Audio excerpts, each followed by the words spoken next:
Hello, this is Bob Proctor with another power principle from our Winner's Choice series.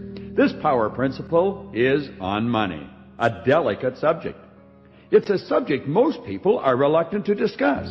They are reluctant because speaking about it can attract severe criticism. However, you and I are brave souls, so let's wander into this misunderstood area of life. Lord Bacon gave us some valuable advice when he said money is a good servant, but a bad master. In developing our desire for money, we should also seek a balance of wisdom as well. Otherwise, the accumulation of wealth could bring with it the potential to distort our personality and rob us of our life. I have often thought it to be rather strange, and I should probably add sad, that the earning of money is not taught in our school systems anywhere in the world, even though money is a medium of exchange which is accepted and used worldwide. The frequent response to this kind of thinking is, why should we teach earning money as a subject in school? Everyone already understands how to earn money. However, that is not correct. The sad truth is that 97 out of every 100 people are born, they live and die without ever learning how to earn money. Their ignorance with respect to money is passed along from one generation to the next. Conversely, the 3 or 4% of our population who do understand how to attract wealth pass their prosperity consciousness from one generation to the next. It is time for the 97% group to wake up. If you are part of this group, understand you can learn how to earn money, all the money you want, and it is no more difficult than learning how to drive an automobile. The masses find it strange that there are people who have learned how to pilot rockets to the moon, but have not learned how to accumulate wealth. However, there is nothing strange about it. Being competent at one thing, regardless of what it is, does not mean that you are competent at everything. This message on money has not been made for everyone. It is intended for the 97 out of every 100 who want to earn money but have not yet learned how. This message has nothing to do with interest rates, investments, stocks, or bonds. This power principle is about the cause of wealth.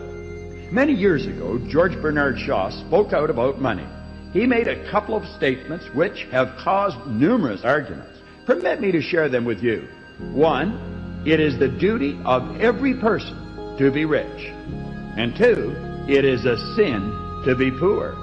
Well, what thoughts do those statements stir in your mind? What is your immediate reaction? So much time has passed since I first heard those statements, I do not remember if I reacted to them or if I sat back and objectively thought about them, wondering what Shaw meant. I probably reacted. Most people do. My reaction was very likely negative as well. I don't suppose it matters how I reacted since it was 20 or 30 years ago. However, you must admit, these are two very powerful statements. Statements you and I should understand if we are interested in earning money, especially if we are interested in earning money. Before we reject these statements as being ridiculous, analyze them. However, before we look at the statements, perhaps we should look at the person who made them. Knowing a little more about his life may provide some additional insight. George Bernard Shaw was born in Ireland in 1857. However, he lived his life, most of it, in England, after moving there when he was 20 years of age. He was a dramatist, a music critic, and an essayist. Shaw became very successful in his field. He was, in fact, one of the most important literary figures of the last century. He won the Nobel Prize for Literature in 1925. You could very easily arrive at the conclusion, though, that a person making those statements had little concern for the poor, or that he was making fun of them. However, if you do the slightest amount of research, you will find that George Bernard Shaw was a strong supporter of the underdog. He was constantly attempting to improve their life. He was an early supporter of women's rights when that was not a popular behavior, and he attempted to bring about political and economic change through his plays. Because the subject matter of his plays was considered to be radical, it took years for them to gain any form of acceptance. Knowing this about the author, let's listen to those two statements again and attempt to understand them. 1, it is a sin to be poor. 2, it is the duty of every person to be rich. To properly understand what Shaw was saying, you must first have an open mind. Second, you must remain objective. And third, you definitely will require some understanding of the natural laws of the universe. These laws are frequently referred to as divine laws. One of the basic laws you must understand is the law which states everything is moving. Absolutely nothing rests.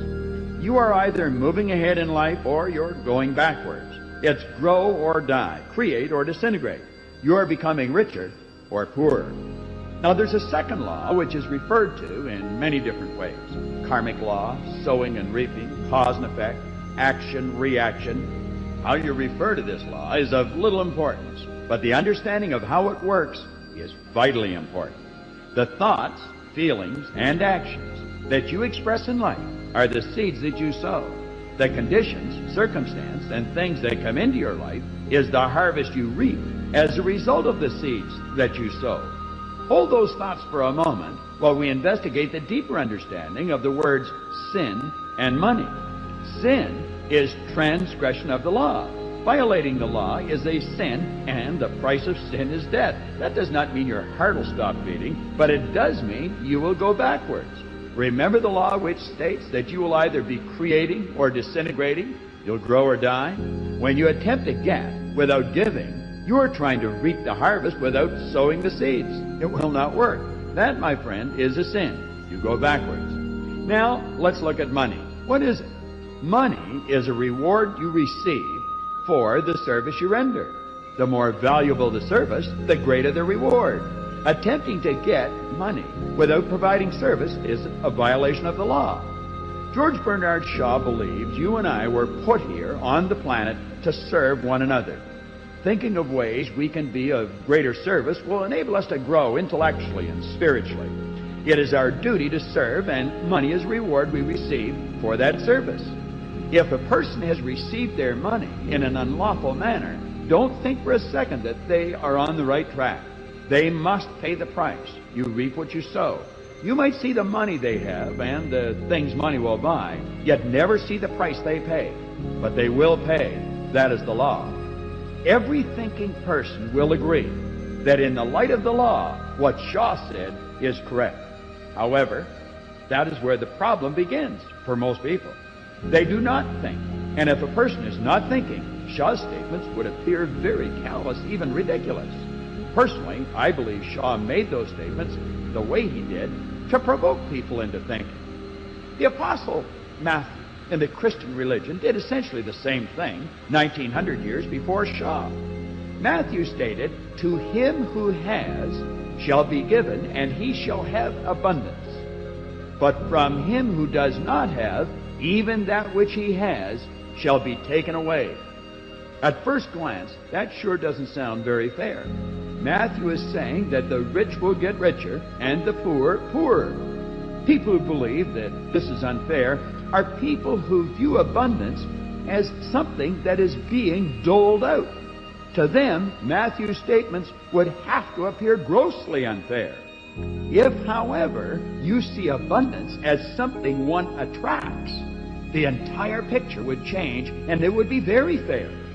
The prosperous person will be thinking prosperous thoughts and attracting more of the same, while the poor person will be thinking thoughts of lack and limitation. They too, by law, will attract more of the same. Quite simply, what Shaw and Matthew were emphasizing was the importance of our own responsibility in the quest for abundance. Abundance is something we magnetize ourselves to. We draw it into our life. That is abundance in every aspect of our life. Business associates, friends, everything we want will come into our life by law, not luck. You are either attracting or repelling good. It is your own consciousness that ultimately determines your results. I was on the telephone just hours ago with my mentor, Leland Valvandual. He said something during our conversation which stuck in my mind. He said, "The spirit awaits direction from the soul." Permit me to digress for a moment, because there's a great lesson here about receiving. The entire conversation I had with Val had to do with a very large project I am working on to help him. I was giving to him when he made that statement during our conversation. It is a statement of truth which I will benefit from for the rest of my life. My new understanding, which has resulted from his explanation of the statement, will enable me to be of greater service to you and tens of thousands of other people worldwide. Now, think about what I have just shared with you.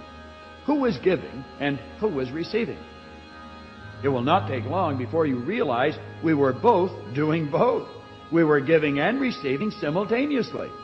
Every time I speak with Al, I learn something. I became aware of that many years ago. The man is wise. After you have a conversation with a person who has wisdom, do as I do. Be quiet and then ask yourself what that person said. 9 times out of 10, the lesson, which was hidden in the conversation, will surface in your consciousness. The Spirit awaits direction from the soul. That is power. Val's statement contains the secret to everything you could ever want. You will see this when you consider that you do not have a soul, you are a soul. And when you consider that Spirit, which is omnipresent, is waiting for direction from the soul. Think about that. Really think. And the lesson will begin to unfold. Now, I said earlier, and I repeat, money is in consciousness, and it must be earned. That is a statement you must understand if you truly desire to attract money into your life. I personally consider Napoleon Hill's book, Think and Grow Rich, to be one of the most complete works ever compiled on the accumulation of wealth. I have carried the same copy of that book with me for over 30 years. I read a bit of it almost every day. In the publisher's preface of the book, it is stated, Think and Grow Rich conveys the experience of more than 500 individuals of great wealth who began from scratch and with nothing to give in return for riches except thoughts, ideas, and organized plan. It clearly states that this book contains the entire philosophy of money making. Now, the point I want to bring to your attention is this. Think and Grow Rich has 15 chapters, and not one of those chapters is titled Money. In fact, the word money is not even mentioned in the title of any one of the chapters. The last chapter has 8 words in it, but money is not one of them. There's another great book about money.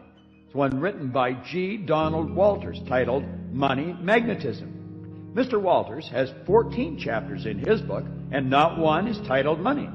The word does appear in the title of chapter 9, but listen to how it is used. How earning money can promote spiritual growth. Robert Russell's great book about earning money, You Too Can Be Prosperous, contains 8 chapters, and money does not appear anywhere in any of the 8 titles. A number of years ago, I wrote a book, You Were Born Rich. Sam Kalanick, who is the co-chairman of Matal Botanical International Limited, has ordered between 35,000 and 40,000 copies of my book from Bantam Books in New York. Sam is a beautiful person and is one of the wealthiest men I know. Sam uses my book like I use Napoleon Hill's book. He has tens of thousands of people in his company, and he is constantly encouraging them to study You Were Born Rich. There are 10 chapters in my book. It, like Donald Walters' book, Money Magnetism, has money mentioned only once in the first chapter titled Me and Money. Why do you suppose none of these books talk about money when the purpose of the book is to assist the reader in accumulating wealth? They do not talk about money for the same reason a farmer does not spend time explaining how to bring in the harvest when he is teaching his son how to plant a seed. There is a season for sowing and there is a season for reaping, but you never do both in the same season. Be quiet and listen carefully to what I am going to say. The paper you fold and place in your purse or pocket is not money. It is paper with ink on it. It represents money, but it is not money. Money is an idea. The earning of money has nothing to do with this paper stuff. It has to do with consciousness. That is precisely why all of these great authors who wrote books, which people claim helped them earn millions of dollars, never wrote about money. Sam Kalanick probably knows as much about earning money as anyone I know. If you listen to him... The most valuable commodity I know of is information.